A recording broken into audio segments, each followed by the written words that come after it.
बिस्मिल्लाहिर्रहमानिर्रहीम। अस्सलाम वालेकुम। आज हम बात करेंगे आर्टिकल 10A के हवाले से, जो हमें कंसेप्ट देता है फेयर ट्रायल का। अगर आपने कभी कॉन्स्टिट्यूशनल पिटीशन देखी हो जो लाहौर हाई कोर्ट में या किसी भी हाई कोर्ट में दायर की जाती है, या जब 184(3) में सुप्रीम कोर्ट में दायर की जाती हैं, तो आपने देखा होगा हमेशा 3-4 सेक्शंस का हवाला दिया जाता है। आर्टिकल 4 का हवाला दिया जाता है, आर्टिकल 10A का हवाला दिया जाता है, आर्टिकल 25 का हवाला दिया जाता है। ये आर्टिकल्स वो हैं, या आर्टिकल 8 का हवाला दिया जाता है। ये वो आर्टिकल्स हैं जो हर दरख्वास्त में, जो भी कॉन्स्टिट्यूशनल पिटीशन होगी उसमें आपको नज़र आते हैं। फेयर ट्रायल का जो कंसेप्ट है, फेयर ट्रायल का जो मानना है, ये बेसिकली 18वीं तरमीम में 2010 में 18वीं तरमीम में ये ऐड किया गया था। आर्टिकल 10A जो है, ये जो 18वीं तरमीम है 2010, उसमें ये लाया गया था और उसमें ये कंसेप्ट इंट्रोड्यूस करवाया गया था। फेयर ट्रायल से मुराद ये है कि अगर आपने किसी के ख़िलाफ़ कोई भी केस करना है, कोई भी लिटिगेशन करनी है, आपने को सिविल दावा फ़ाइल करना है, आपने को क्रिमिनल कंप्लेंट दायर करनी है, तो आप उसको एक प्रॉपर मौका दें अपने आप को डिफेंड करने का, और आप उसके ख़िलाफ़ जो ट्रायल है वो फेयर ट्रायल हो, उसमें किसी तरह का शुबा ना हो, और उसको इंसाफ के तकाज़ों के मुताबिक मुकम्मल डिफेंड करने का आप मौका देंगे, और उसके बाद आप जजमेंट अनाउंस करेंगे। कंसेप्ट ये है हमारा, जो हम नेचुरल जस्टिस का जो प्रिंसिपल्स हैं, जो हम इंग्लिश जूरिस्प्रूडेंस में पढ़ते हैं, या जिनको हम कहते हैं कि ये जो नेचुरल जस्टिस है या जो इंग्लिश जूरिस्प्रूडेंस है, उसके वो जिस चीज़ पर बेस करती है वो नेचुरल जस्टिस के प्रिंसिपल्स हैं। उसमें एक ये भी है कि no one should be condemn unheard, कि किसी को भी आप बग़ैर सुने आप उसको कंडेम नहीं कर सकते। कानून ये कहता है कि अगर आपने किसी के ख़िलाफ़ कोई लिटिगेशन शुरू करनी है, मैं आपको पहले सिविल की मिसाल दूंगा और फिर हम उसके बाद क्रिमिनल जो लॉ है उसकी मिसाल लेंगे कि फेयर ट्रायल से हमारा जो आइन है, आइन पाकिस्तान, पहले मैं आपको पढ़ के सुना देता हूँ। For the determination of his civil rights and obligations or any criminal charge against him a person shall be entitled to a fair trial and due process। Due process of law जो है ये ज़रूरी है। अब civil अगर कोई law है या सिविल कोई केस है, उसमें क्या होता है कि सबसे पहले दावा फ़ाइल किया जाता है। उस दावे में वो अपनी सारी जो कंटेंशन है वो फ़ाइल करता है, वो बताता है कि ये मेरे सिविल राइट्स थे, उनको डिटरमिन करना ये अदालत की ज़िम्मेदारी है, और ये डिफेंडेंट के ख़िलाफ़ ये डिक्री करना ये वो अपना राइट समझता है, और वो अदालत में एक दावा फ़ाइल करता है। अब अदालत का ये काम नहीं है कि एक तरफ से दावा फ़ाइल हुआ है और अदालत दूसरी पार्टी को सुने बग़ैर वो फ़ैसला सुना दे और वो मुद्दई के हक़ में फ़ैसला कर दे। तो जो डिफेंडेंट होगा वो ये कहेगा कि मुझे फेयर ट्रायल का मौका नहीं दिया गया, जो ड्यू प्रोसेस ऑफ लॉ है उसको अडॉप्ट नहीं किया गया। ड्यू प्रोसेस ऑफ लॉ ये कहता है कि इधर से दावा फ़ाइल हुआ है, दूसरी तरफ से आप उसको नोटिस जारी करेंगे। नोटिस भी आपने फॉर्मेलिटी पूरी नहीं करनी, पूरी कोशिश करनी है कि मुखालिफ फरीक तक हर हाल में जो ये नोटिस हैं वो सर्व हों, उसके नॉलेज में हो कि वो डिफेंडेंट जो है वो उसका वो आकर अदालत में पेश हो, अपने ख़िलाफ़ लगे इल्ज़ामात का वो जवाब दे। जब जवाब आ जाए तो उसके बाद फिर आप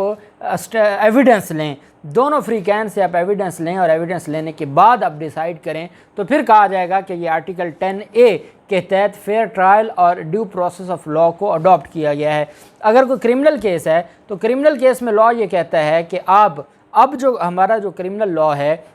क्योंकि CRPC बड़ी क्लियर थी, वहाँ पर ये नहीं लिखा हुआ था कि FIR दर्ज करने से पहले आपने इन्वेस्टिगेशन करनी है। लेकिन अब इतनी ज़्यादा जजमेंट्स आ चुकी हैं सुप्रीम कोर्ट की, हाई कोर्ट्स की, जिसमें यह कहा गया है कि अगर आपके पास कोई दरख्वास्त आती है तो आप उस दरख्वास्त के ऊपर पहले तफ्तीश करें। अगर आपको लगता है कि इस दरख्वास्त के सच्चा होने में उनके पास कोई शवाहिद मौजूद हैं, तो आप उसको इंटरटेन करें, FIR दर्ज करें, और उसके बाद फिर आप कार्रवाई शुरू कर दें। और अगर आपको लगता है कि वो दरख्वास्त दुरुस्त नहीं है तो आप उसके ख़िलाफ़ कार्रवाई न करें। अब ये नहीं है कि इधर कोई दरख्वास्त आई है और आपने FIR दर्ज कर दी है, FIR दर्ज करने के बाद आपने किसी को गिरफ़्तार कर लिया है, गिरफ़्तार करने के बाद आप उसको अदालत ही पेश नहीं कर रहे। यही तो हमारा जो आर्टिकल 10 है वो कहता है कि अगर आप किसी को गिरफ़्तार करेंगे तो आपने विद इन टाइम कोर्ट के सामने पेश करना है। अगर आप अदालत के सामने पेश नहीं करेंगे तो उसका मतलब ये है आप उसको फेयर ट्रायल का मौका ही नहीं दे रहे। جب یہ معاملہ آیا تھا ملٹری کورٹس کا اور اس کے اوپر، اور یہ 18ویں ترمیم میں ملٹری کورٹس کا جو معاملہ آیا تھا، اس میں جو رضا ربانی اور باقی لوگ تھے، چاہے انہوں نے جو وہ امینڈمنٹ تھی ملٹری کورٹس کے حوالے سے، فوجی عدالتوں کے حوالے سے، اس کے حق میں ووٹ دیا تھا، لیکن وہ کہتے تھے کہ فوجی عدالتوں میں جو آرٹیکل 10A ہے وہ نہیں ہے وہاں پر دستیاب، کہ وہاں پر اس کو اپنی مرضی کا اگر وکیل نہیں ملنا، اگر اس نے اپنی مرضی کا جو وکیل ہے وہ عدالت کے سامنے درخواست نہیں دے سکتا، ڈاکومنٹس نہیں رکھ سکتا، تو یہ فیئر ٹرائل نہیں ہوگا۔ حالانکہ فوجی عدالتوں میں بھی پورا پروسیس ہوتا ہے، لیکن یہ ایک پلی لی گئی تھی جو فوجی عدالتوں کے خلاف تھے، ان کی طرف سے پلی لی گئی تھی، کیونکہ ہمارے ہاں سرکمسٹانسز ایسے تھے کہ ہماری سول جو حکومتیں گزری ہیں انہوں نے ہماری سول جو عدالتی نظام ہے اس کا بیڑا غرق کر دیا ہے، تباہ و برباد کر دیا ہے۔ یہاں پر فیملی کیسز ہیں جس میں فیملی لاء میں لکھا ہے کہ سمری ٹرائل کر کے اپنے 6 ماہ کے اندر اندر ڈیسائیڈ کرنا ہے، یہاں پر 7 سال گزر جاتے ہیں، وہ پریلیمنری سٹیج پر ہوتے ہیں جہاں معصوم بچوں کا خرچے کا دعویٰ فائل کیا جاتا ہے، اور اگر وہ ظالم باپ 2 3 ماہ خرچہ نہیں دیتا تو عدالتیں یہ نہیں کرتی کہ اس کو کل کے لیے رکھ لیں، پرسوں کے لیے رکھ لیں، 3 دن کی تاریخ دے دیں تاکہ وہ بچوں کا خرچہ دے۔ ایک ماں، ایک تو وہ بچوں کی دیکھ بھال کر رہی ہے، ایک اس نے اپنی ساری لائف کو ختم کر کے وہ بچوں کی دیکھ بھال پہ لگا دیا ہے، دوسرا وہ خرچہ تک دینا بھی گوارا نہیں کرتا، اور عدالتیں 1.5 ماہ کی تاریخ ڈال دیتی ہیں۔ اور جب ان سے کہا جاتا ہے کہ جناب یہ فیملی میٹر ہے، یہ سمری ٹرائل ہے، آپ نے 6 ماہ میں ڈیسائیڈ کرنا ہے، 6 سال میں کیس 0 پہ کھڑا ہے، تو وہ کہتے ہیں کہ ہم کیا کریں، ہم بے بس ہیں، اتنے زیادہ کیسز پڑے ہیں، ڈیلی 2 300 کیس لگے، ہم کیسے ان سب کو ڈیسائیڈ کریں؟ یہ ایک بدقسمتی ہے۔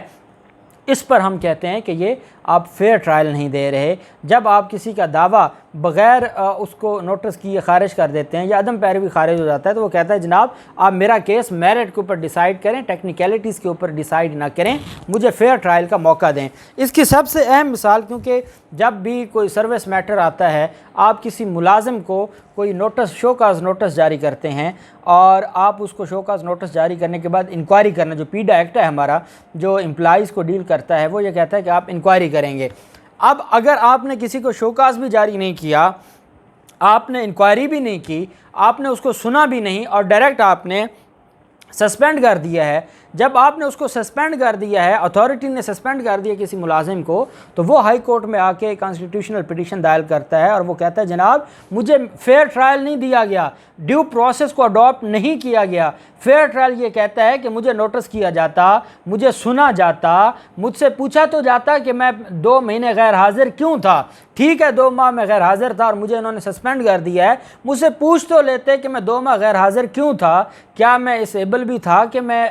جاب پر آتا، کیا میں کوئی بیمار تھا، کوئی تکلیف تھی، کوئی گھر میں کوئی ایشو تھا، کوئی کسی کی ڈیتھ ہو گئی تھی، کچھ تو مجھ سے پوچھ لیتے۔ بغیر سنے، بغیر پوچھے، بغیر کارروائی مکمل کیے، بغیر پروسیس کو مکمل کیے، جب آپ ڈیو پروسیس کو مکمل کرنے کے بعد یہ سارا کچھ کریں گے تو اس کے بعد جو کارروائی ہوگی، لا یہ کہتا ہے کہ وہ فیئر ٹرائل نہیں ہے۔ اس وجہ سے جب بھی ہم کانسٹیٹیوشنل پٹیشنز کو دیکھتے ہیں تو وہاں فیئر ٹرائل کا سب سے بڑی گراؤنڈ اٹھائی جاتی ہے، اور وہ گراؤنڈ اس وجہ سے ویلڈ ہوتی ہے کہ فیئر ٹرائل کے بغیر